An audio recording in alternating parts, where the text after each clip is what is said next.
People's United Youth Alliance PUYA kouba Association Asina Leingakki Hospital singgi Fibam amadi Awat apasing Yengduna Lakpagi Manung channa tha asigi tang 16 Kakching District ki Sugnu da Leiba Sub District Hospital da Yengsinba Lakpiramlaba matungda media da Thambirakhiba Wafam Yamna Laibak thibani haina Sub District Hospital Sugnu gi Senior Dental Surgeon Dr. Langoljam Hector na fongdorakli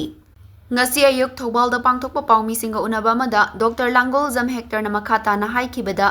Sub District Hospital asigi dental doctor ani ki marakta amadi February thadagi na June tha asi faubada hospital da lakpagi khudam changdam amata leite haina puyana fongdok pirakhi masimakti laibak thibani hairaduna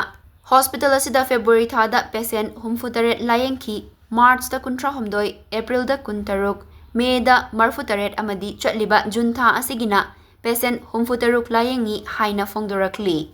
Handaki Monday amadi Tuesday da sumha ki duty Leiba maramna numit adada su hospital da chatuna punna patient kuntrani thoi layenglamki pumna makasi ticket counter dagi ticket kaklaba matung yengba oibana hospital da record Leiba ngaktani hairaduna puyagi members singna su amuktang laktuna yengbirabasu yai haiki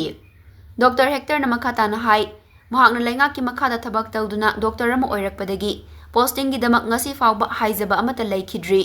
Sub District Hospital Sugnu asida su Imphal dagi lapna chatuna miyam gidamak thawai yauna thabak tawribani masi pumnamak asi Sugnu gi miyam na henna khanglaba ngaktani hairaduna thawai yauna miyam gidamak thabak tawjariba asida puyagi wahayaduna maram oiraga ninghanaba ama fawhalle senior officer singda su lan uhanaba machak amo oihalle maramaduna puyagi member singna amuktang sengdok piraklagadi henna nungaiba fawjagani haiki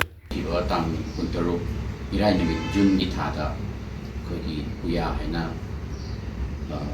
long form the haina People United Youth Alliance ki miyo Lakpiraga hospital gi Awat ba khara Yengsinbirami maduda aigi oina isa ai Hector gi oina hajaning badi dental doctor ani gi marakta amana February thadagi June tha ngasi bokta lakpagi khudam changdam amata leitena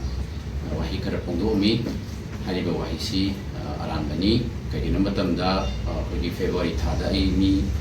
67 jingzagi adagi March dana mi kuntraum dogi April dana kuntaru May dana 87 June hosigi running thadana 66 patient jingzai adagi Monday Tuesday da ai duty leizai chacharu bada ai punna mi kuntrain thoi jingjarami hariba sing asi kogi ticket counter dagi ticket ka aba matungda aigi clinic ta laaga asidagi hostel gi manung sidagi aigi tongan do pum su leijai ayam da laaga skui puyagi kangusing sinau sinna butang laaga yengbi daga su phagani ado aina haijening badi ai yam thoi hachang yauna